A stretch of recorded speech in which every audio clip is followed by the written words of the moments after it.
Hi, hello everyone, and to our dear clients, yung mga clients na bumili na sa amin sa Deca Homes or yung mga clients na bibili pa lang sa amin sa Deca Homes. So thank you so much for watching this video and today I will share to you the three-step process or journey our clients here at Deca Homes. Paano ba maka-avail ng house and lot at Deca Homes? But before ako mag-proceed sa step number one, I will share to you our client for the month of August na nag-avail ng services namin at Deca Homes. Ito yung mga kliyente nga gin-assist namin personally sa office for the month of August under Guartizo Group. This is our group at Deca Homes. Guartizo Group is under CLG Brokerage and Marketing Services Incorporated. So these are our clients na inassist namin for the month of August sa office. Okay, congratulations and thank you so much for availing our services at Deca Homes. At kayo dyan na hesitant or maybe you are still looking for sales agent or salesperson na gusto mag-assist sa inyo. So you can just comment down below in this video. We are here. Dito lang kami na ready at handang-handang mag-assist sa inyo. 10 years na rin kami sa Deca Homes at halos lahat ng mga ups and downs at lahat halos ng mga concern ng mga client ay na-handle na namin marami kami na rin kaming mga kliyente na tinulungan dito sa Deca Homes na maka-avail ng house and lot for them and for their family. Okay, let's proceed to number one journey ng mga buyers namin or natin dito sa Deca Homes. So ano ba yung number one journey is inquire or enquiry. Okay, all clients namin sa Deca Homes, nagsa-start sila yan sa enquiry.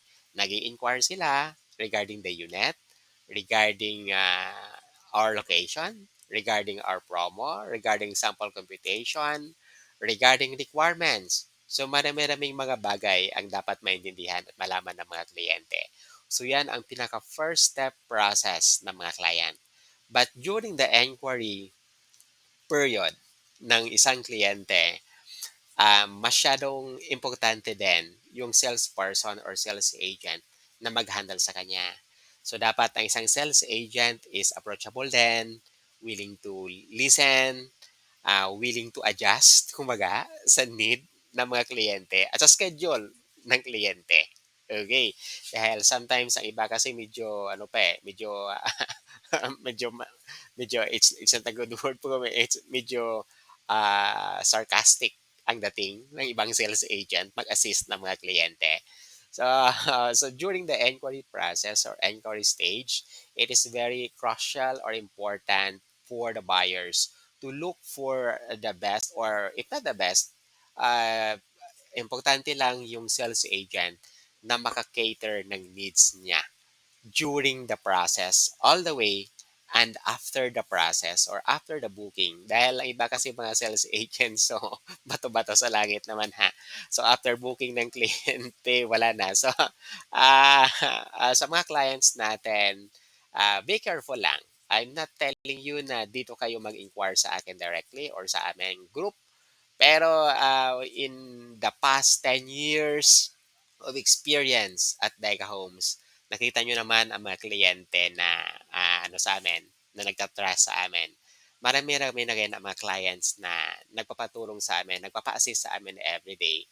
So, kumbaga, yan na talaga yung ginagawa namin halos everyday to assist clients, to cater clients, to handle clients' needs, at kung ano pa ang kailangan ng mga kliyente.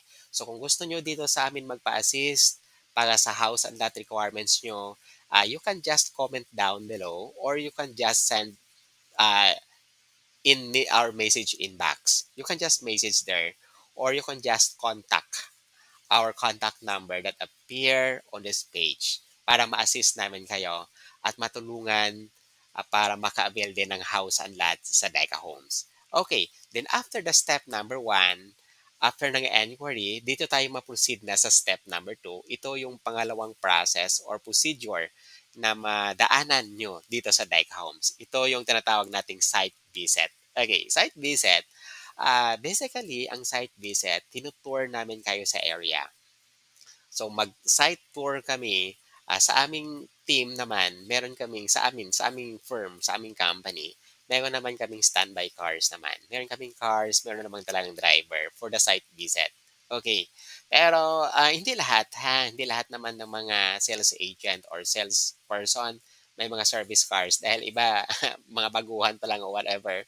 Pero sa amin, sa tagal na namin sa industry, wala na tayong problema sa service car. We have that.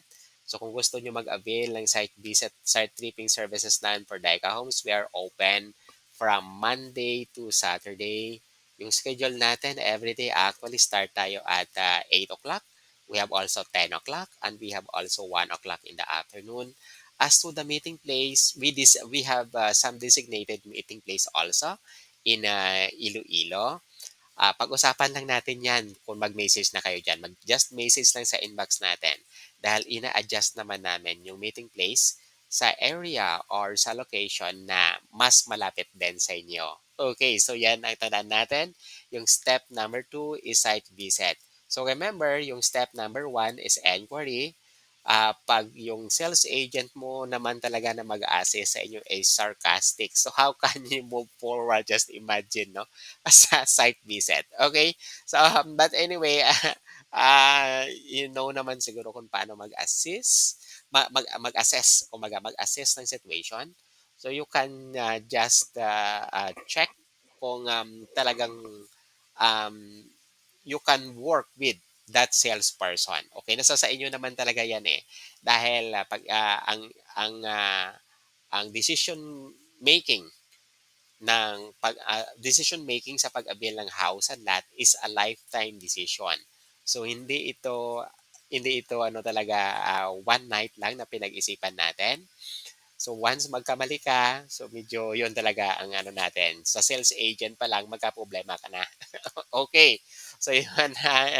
Then after ng step number 2, site tour 'yan. Dito tayo proceed sa step number 3. Yung step number 3 natin is uh, okay, yung step number 3 natin is paperwork. Okay, yung paperwork, yung ibig sabihin niyan, 'di ba, una-una nag-inquire ka na. Tapos meron kayong discussion. May mga discussion tayo diyan na ginawa. Okay, after that, nag-site visit tayo. Okay, pumunta tayo sa site, tapos nag-tour tayo sa area. Once okay na sa inyo ang unit, once okay na sa inyo ang ino-offer naming house and lot, we will proceed to step number 3 and that is paperworks. Yung paperworks, mag-paperworks tayo, dapat may mga requirements ka na. Okay? Yung requirements na diniscuss namin sa inyo during your inquiry, yun ang dalhin nyo dapat mag-paperworks. Dahil since we are under pag-ibig or we have or in-house also or different financing also na available, we cannot proceed or move forward with our financing scheme if wala tayong requirements. We cannot proceed with our paperwork if wala tayong requirements. Okay? So yun lang ang dapat nating intindihin. Tatlong bagay para maka-avail kayo ng house and lot namin sa Deca Homes. Number one, inquire or enquiry. Mag-inquire kayo ng details ng house and lot. At siguraduhin nyo naman na ang sales agent na gin-inquirean nyo is ready to assist you at okay naman mag-handle ng mga concern nyo. Okay, step number 2, dito tayo sa tinatawag na site visit. So, site visit is basically a property tour. Ini-introduce kayo sa area. Tapos, yung location, yung mga mode of transportation, pinag-usapan natin yan. Yung actual look ng unit and yung availability ng unit. Yun ang pinag-usapan natin during the site visit. Then after the site visit, pag okay na sa inyo ang unit, we will proceed to paperworks at Deca Homes Office. Doon tayo magagawa ng mga documentation natin para ma-officially book na natin ang unit nyo. Alright? So that's all. Thank you so much to each and every one of you. And if you want us to handle your house and lot requirements at Deca Homes, feel free to comment down below, or you can just message us in inbox, or you can just call or text our contact number in this page. We are here to assist you all the way, and we are already an experience for over 10 years or for over 10 years in Deca Homes. At sa lahat naming makakaya, we will do our very best para matulungan namin kayo. So thank you so much at see you. So don't forget to message or comment down below if you are interested to avail our house and lot at Deca Homes so that we can assist you properly. Thank you so much.